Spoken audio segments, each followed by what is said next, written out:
I've got a confession to make. I need to get this off my chest. As a business owner, we all make mistakes.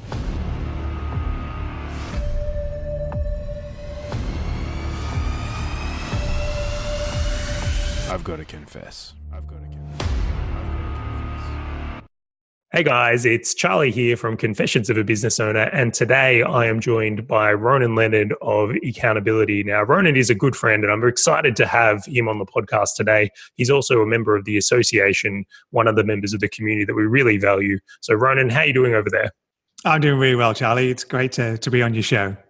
It is. I have to admit, your confession definitely sealed the deal on why you get to be on the show. And it's a great little tale. But before we get into that, I suppose love to give the listeners a little bit about what you do at Eccountability. Yeah, sure. I've created the world's first global mastermind platform specifically with masterminding in mind. So it's not like we're here on Zoom. It's got a couple of specific features just to ensure that people stay on track and motivated and mastermind together, because both you and I know that masterminds are one of the most powerful things you can be part of in business. Definitely, and we're both huge fans of masterminds. So I built a platform to scratch my own itch, pretty much. Yeah, definitely. I think it's a very cool thing. And when I've looked over your software, one of the things that kind of struck out to me is that when a group gets together on Zoom for masterminding or anything like that, how unstructured it can go and almost turn into like therapy sessions, I'll just say it.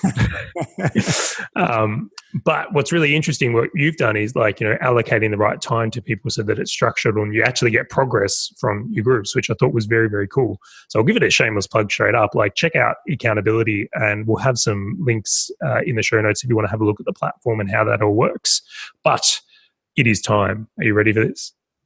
Yeah, sure. Yeah, go ahead. I'm blushing already. You should be. So, Ronan Leonard, it is time to confess on Confessions of a Business Owner. Sure, Charlie. Well, this one I'm really, really not proud of. So most people, when you hear about their first entrepreneur journey, they say, I was 10 years old, I was selling lemonade outside, made the lemonade, put a stall up. Unfortunately, I bypassed all of that. What I did was my mum and my stepdad had an ice cream van. Back in the UK, they were very popular. So it was a franchise. And I broke in at night, stole chocolate bars from there, and then sold them at school at a discount, which obviously was 100% profit for me because I hadn't paid for them. So my mum won't be watching this or listening to this podcast, but yeah, it's the first time I've ever told anybody this confession.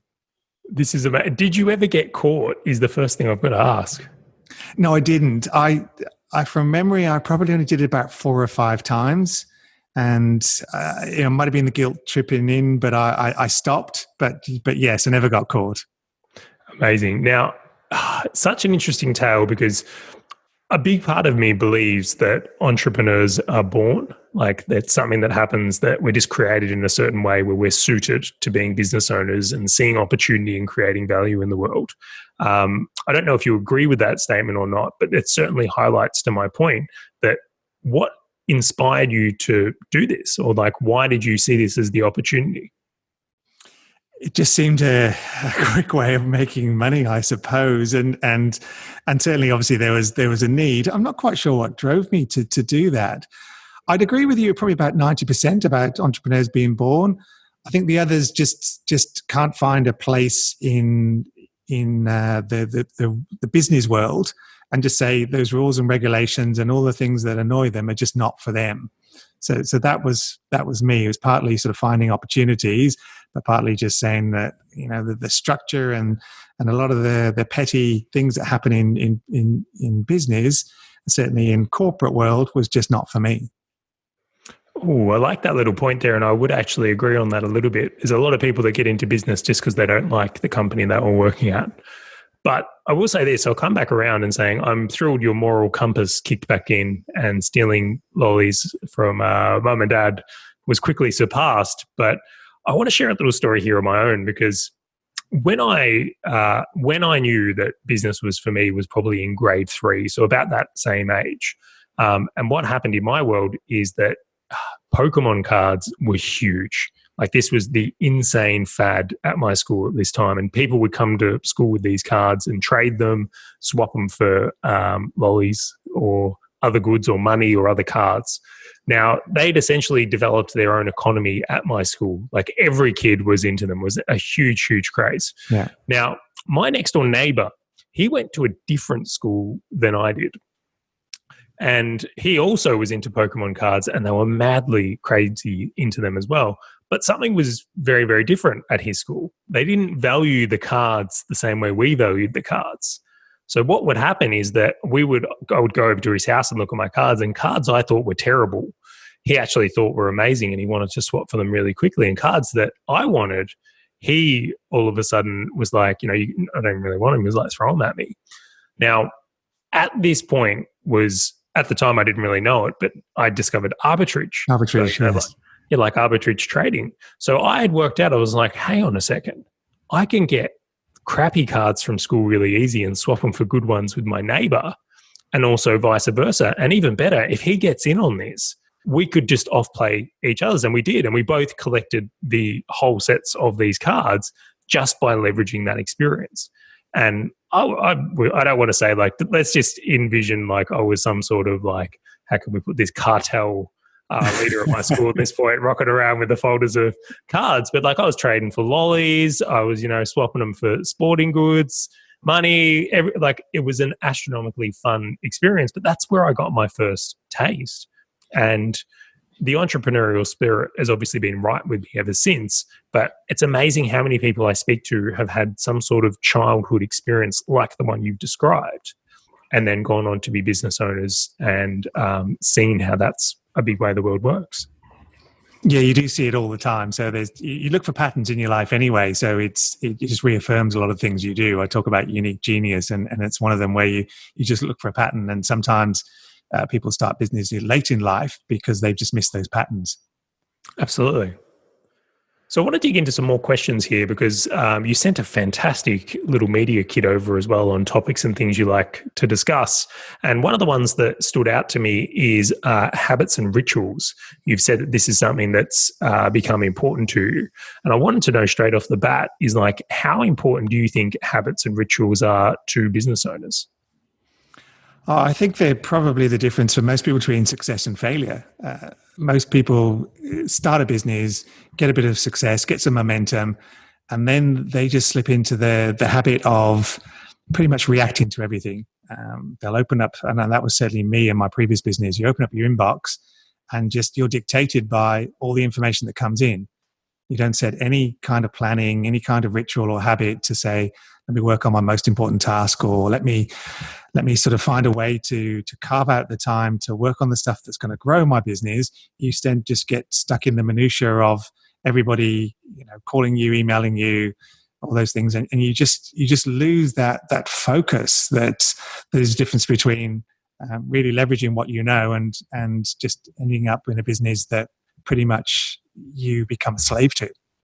Definitely. I would say a lot of business owners are very reactive to things like email and social media or the fires of the day and aren't very responsive at all. So I tend to agree with on that one. And I've noticed in my own world, it's like the more I work on my habits and routines heading me towards where I want to go, the easier it is. It really is. Yeah, it's a question of just laying them. You don't start off with these amazing habits. You start with one and find if that works, and then you layer that on and build another one, and you just slowly sort of increase those things that are working for you and let go of the ones that don't. So it's a process and it's trial and error. You can see everywhere. There's habit apps, there's productivity apps, there's all those things because I believe that sort of habits and rituals are the one thing that most entrepreneurs, it's a universal nut that we just haven't really cracked. And it does come down to your habits. Everyone talks about goals. A goal is just a thought bubble. It's just an idea. I've got this goal, fabulous. And most people don't even write them down. Write them down, obviously, is the first part, but then you would know this, Charlie. How do you get to that goal? Well, you break it down into micro habits and things to tick off and do, and they just become that little process that you do all the time, whatever it is. Yeah, absolutely. I'm a big believer that big success comes from small things consistently done. So it's like the daily activities or weekly activities, done for 2 years or 5 years are really what drives big results for a lot of people. Yeah, and it's tracking those habits, because in our head we all think that we're great. We might think your habit might be to meditate 3 days a week or something, and then you get to the end of the week and you go, well, I think I did it, or maybe I didn't. And I like to use I got shown the Rockefeller dot system about 4 years ago. So I heard of this guy who, I heard his morning routine, and it just sounded amazing, and I adopted most of it. So it was meditation, it was exercise. He'd read 2 books, 25 minutes each, sit down with his morning coffee, and then he pretty much felt that he'd won the morning, because they were the most important things to him. Done, dusted, and then you can open up your inbox and you can get that whirlwind of minutia and people pulling your time and your energy and your creativity and sucking that away from you. But if you've, Tim Ferriss says, if you've won the morning, then you feel like you've won the day. And it's finding that time, whether it's an hour and a half, 2 hours, 3, if you can push it that far, and go, okay, that's done now, and now I can just take care of the lower priority stuff. So it's different for everybody, but if you do need to find some kind of habit that works for you. So what habits are most important to you, or should I say you feel produce the best results for you? Meditation. I've meditated every day for the last 3 and a bit years. Christmas Day, Boxing Day, doesn't really matter, every single day. That one's been good for me. Writing down my top 3 things to do for the day, my most important tasks, is good. I try to use the Pomodoro technique. I have a gratitude journal. I use the Rockefeller dot system just to sort of dot most of those. So I've probably got about 10 all up. Some of them are pretty straightforward. I use this as a brain training app just to sort of keep on top of that every day. So I've got some small micro ones and I've got some bigger ones, and they all just sort of feed into that daily routine and that weekly routine and then that monthly routine. Brilliant. I think there's some great ones in there. There's actually 2 new ones I'm really trying to adapt at the moment, and they've been a little bit of a challenge. Are you ready for these ones? Go ahead. All right. So number 1 is cold showers every day. Yeah. Now, we're in Melbourne and it's like at maximum like 10 degrees at the moment. A cold shower this time of year certainly gets the juices flowing. Let's just say that. It's not fun or enjoyable. Yeah. I've been doing that every day this year and have noticed a significant improvement on my health. I'm not a doctor saying everyone should do it, but I certainly am enjoying it. And the discipline and the mental focus it takes to breathe through that. And then the other one is one of our guests on the podcast is navigating a business, or had navigated, he's already done that, from 7 figures to 8 figures. So he'd gone from 1 mil a year to 10 mil a year in a very short time frame. And I asked him, I'm like, what was the thing that helped you the most? And he said, the only thing I changed is that I made sure I spent an hour a day educating myself, either reading or courses. And I was like, I think I have to step up. I'm not spending enough time in this education space. So I've really strongly adapted both of those habits and been more disciplined with them. But the hour a day of education time, especially, I've noticed a significant lift from those 2. Yeah, I used to live in India and we used to have a bucket shower, but it was nowhere near the temperature of Melbourne. But for 5 months, I had no hot water. So I still remember those, just lifting the bucket of water on your head and dropping that. But cold shower in Melbourne in this time of year, hats off to you, Charlie. That shows a lot of discipline. I tell you what, a cold shower and a strong cup of coffee, and you are ready to go. You are jacked. That's all it takes. Oh, absolutely. What is really interesting, and I want to know if you agree with this or something, because I honestly feel like most business owners don't spend enough time reviewing their habits and rituals. And my perspective is that a lot of people, or business owners particularly, have bad habits of not having habits. Like, they don't seem to realize that not doing something is a habit as well. You've got a habit of no habits. So where's a good starting point for someone with, improving their habits and rituals?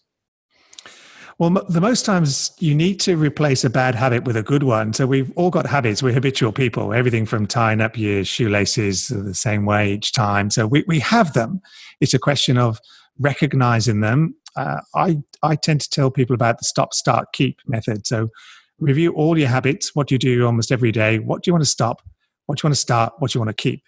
Because the most times when you break a habit, it's far easier to replace it with something else.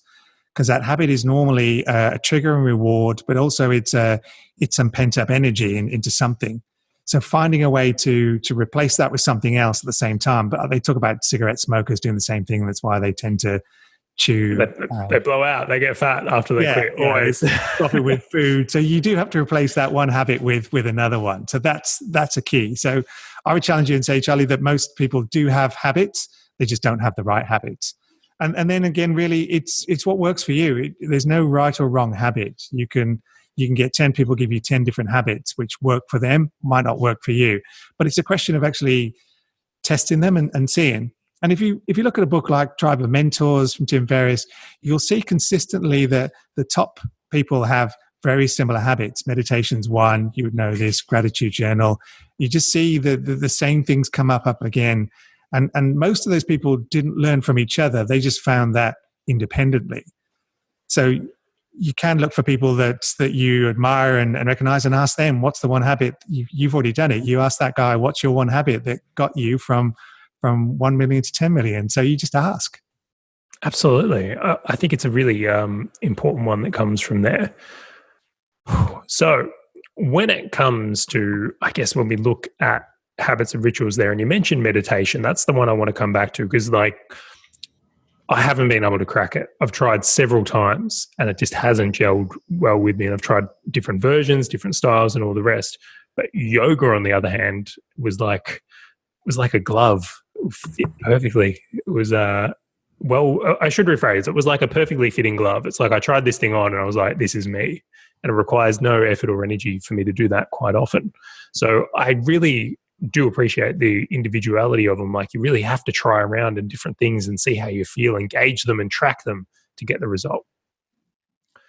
So I want to shift the conversation now to talking about mastermind groups, because obviously you're a big fan of masterminds, and it's so awesome that I get to speak with someone like you who is a big fan. So from your point of view, what do you feel like is the biggest gain from joining and being a part of mastermind groups? I think one of the key things that you'll learn is that everybody's got the same frustrations, fears, and problems of you. Everyone thinks that everyone's got it figured out. You look at their social media profiles, you know, everyone sort of, we all do it. We talk ourselves up, or we say that life's great. And then you get people into a virtual room or a mastermind room, and you dig a little bit deeper, and people will open up and say, actually, no, I haven't got it all figured out. I'm struggling with this. I feel like a failure. I feel like a fraud, or I don't know where my next growth market is coming from. So that was a revelation to find out there are other people out there that hadn't got it all figured out. So I think that's one of the key learnings in there, that you do that. And secondly, it's about mindset. When you're in a group with other people, and you would know this, Charlie, when you're in a group with other people, you get to sort of pick up almost by osmosis that their attitude, it becomes infectious. The way they can say, well, I tried that and that worked. And you start to just believe that almost anything's possible. You have that abundance mindset, and you start to see a much bigger picture than you do when you're stuck in isolation, just working with yourself. And no amount of blog posts or podcasts or books will teach you that, because there's that great phrase from Derek Sivers that if information was the answer, we'd all be multimillionaires with perfect abs, because we live in this information age. There's a blog post on everything. There's a TED talk on everything. There's a white paper. So that's not the answer to growing your business. What is just sitting down with people that I believe that sitting down with people that can give you some advice from a safe space, and you can open up, and you can. It's probably the first time ever you can actually unload your real frustrations rather than thinking that you've got to figure it all out yourself. Absolutely. I like so many things about what you said there. It's like, when you start a business, you don't necessarily have anything to compare to. So when you're in school and you both do a maths test, it's like if you got 90 and the next person got 95, you go, oh, they did slightly better, or their way of approaching. So it's easy to gauge where you're at. Yeah. In business, there's no gauge. There really isn't. And it's like, it can be very confronting to go, well, you know, where am I at? Am I doing things in a certain way? Am I a mess? Has everyone else got their shit worked out? That's just me. Like, there's all kinds of conversations that go on. But masterminding really bridges that gap in a big way, and spending time in communities like the association or accountability and that, I think, and this is going to make a big statement here, I think it's absolutely essential to the entrepreneurial journey and probably one of the best things you can do to go fast. It's one of the biggest forms of leverage there is. Yeah, you're right. When you say people are trying to figure out where they are in business, what they tend to do is compare themselves to the really successful people that have come up on their radar, because most blog posts talk about how I got 1,000 subscribers to my database in a week. And when you don't have that, you go, well, I'm a failure, because and a lot of that content is often not in context. What they don't tell you is actually the guy had another blog for 4 years. So when he launched his product, he had a hungry market that were ready and willing. So that bit is admitted, because that's not a great story. Great story is I got 1,000 people to my new sign up in a week. So you're unfairly comparing yourself with people even in your own industry, in your own market, and they're all on a different journey to you. So that comparison just doesn't help at all. You're right, Charlie. It's hard to figure out where you're at. I kind of look at it and we can use there's the OP strategy. So other people, it's like, in business, you can use other people's time. So OPT, and you can hire an employee and use their time, or hire a contractor and use their time. Or you can use OPM, which is other people's money. And that might be the bank's money, might be an investor's money, might be a friend's money. That's how we look at it from there. But the other one is OPB, other people's brains. And this is where community and mentors and peers and other friends in business come into it. So I think everyone needs all three at some point to have a successful business, or they're the layers that come into leverage. So I want to ask a different question then. On the reverse of things, what is the most common mistake you see with people joining communities or mastermind groups?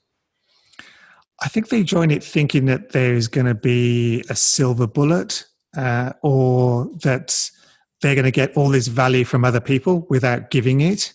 And it's a little bit like networking. A lot of people go to networking with the totally the wrong intention. They go there with their business card in hand thinking, I'm going to find this customer that's going to buy from me. It's going to buy from me. And even without even asking what you do, I've had people give me a card and say, oh yeah, I do database networking. Here's my card. Well, I don't have a database to network.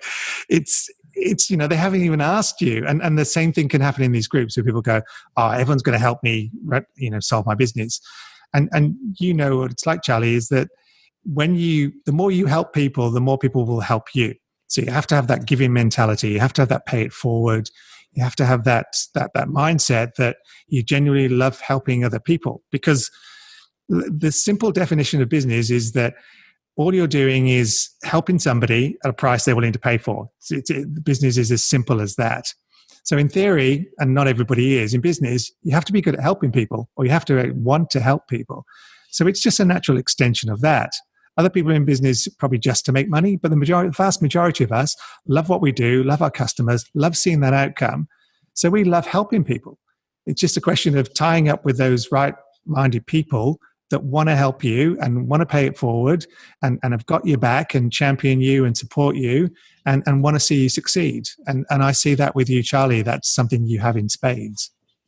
Absolutely. I was like this, Ronan's like speaking my values right now. He's like, he gets me. Because that's absolutely how I feel about it. It's fascinating. So I've been a part of many mastermind groups, and then I do have my own called the Association, which you're a part of as well. And I've been very fortunate that I'm a bit of a people watcher. I can't help it. Always have been. It's like I'm very fascinated by how other people behave and what they get up to. And overwhelmingly, I've seen that people get value out of communities and masterminds in different ways. It's not a one size fits all. But if I was going to say, what's the mistake, or what do I see is the way people get more from it, is that they just don't get they don't get involved enough with helping others. Like that's the win. If you are useful and helpful, particularly in your area of expertise, people will use your service or buy your product or be a part of it. You become preferential. You also create the ability where people start to know more about you and know, like, and trust you, so they can refer you to other people. So it kind of sounds, like let's get a bit woo-woo, and I'm all for it because I am a little bit woo-woo. But it's like if you go into mastermind groups with the intention of helping others, and also having others help you. So it's a two-way street, but that's where you look at it. But you're not necessarily looking for direct return on every conversation. Like, you're happy to help someone for the sake of helping someone, and then also accept help from someone from the sake of helping someone, then you're going to have a really good time. So getting involved is a key thing for me. Yeah, absolutely. Your net worth is your network, and finding those people that just might have just one idea to spark for you, or again, will refer you because they know you and like you. That's absolutely right. And getting involved, because again, otherwise we're just in this bubble where we spend 40, 50, 60 hours a week worrying about our own problems, worrying about our own business. And then by the time it comes to trying to get that outside help and advice, it's not there. It's that theory of, digging your well first before you fill it with water. So you've got to pay it forward. You've got to sort of look for, how can I help other people, and come in with that different mindset rather than the networking mindset of who's my sucker in the room that I'm going to sell to, and who's going to buy my stuff. Because there are far more, there's JV possibilities. You promote those as well in the association. There is all sorts of collaboration that comes from connecting with other people with the right attitude, rather than thinking all these people are my potential customers, because they aren't. But they are potential champions, and they are potential mentors or ideas for you, or collaborators, or people that will refer other people. So you just have to change that mindset shift. And how do you feel? I mean, I've seen a huge amount of like free mastermind groups and paid mastermind groups come up over the years. And I want to know your thoughts on like the free versus paid. The issue with paid versus free is that people don't value something that's free. So the more you pay attention. There's an amazing guy called Oren Klaff, who wrote this book called Pitch Anything. And one of his key phrases is that people value what they pay for, and they move towards things that are moving away from them. And they sort of chase those things. I mean, there are 30, 50, 100 grand masterminds that people want to be in because it's that exclusivity. But ultimately, what you get out of it is what you put in. But when people get it for free, they don't use them. You've only got to look at all the LinkedIn groups, all those Facebook groups. If people are members of 500 free Facebook groups, what value are they going to provide in those groups? Zero. They're probably just dropping in. Yeah, they're probably just dropping in a link. So I think to attract the right people, you want the people that are serious. You've got to charge, and free just means that you can find that small little group if you've met them maybe independently, or you can run your own. Absolutely. But to join one that's free, for the most part, there's unlikely to be a lot of value in there. Yeah, I tend to agree on that. And I think the intentions are fantastic. Don't get me wrong. I'm sure there's lots of people that have started free mastermind groups or joined free mastermind groups with all the right ideas and intentions from there. But I tend to agree that when you pay attention. And from my perspective is like, I've gotten tremendous return from every paid group I've been a part of, and not so much from the free ones. And maybe that's my own not paying attention for not paying. So I like that one a lot. So Ronan, where can people come and check out more about accountability and learn about mastermind groups with you? The website is eccountability.io. So it's a play on the words from accountability, and it's an IO. So I've made it quite hard for people to find me. And also I'm very active on LinkedIn. I find I waste far less time on LinkedIn. It's one of my habits rather than Facebook. So I'm on LinkedIn, Ronan Leonard, the mastermind guy. I'm also on Twitter as well for Eccountability. So that's the key places you can find me.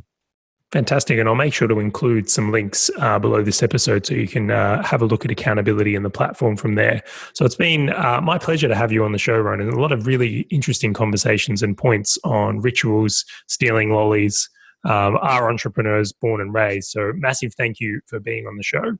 That's it for this episode, guys. Thank you for being on the show, Ronan. Have a great day. Love you. Thanks, Charlie.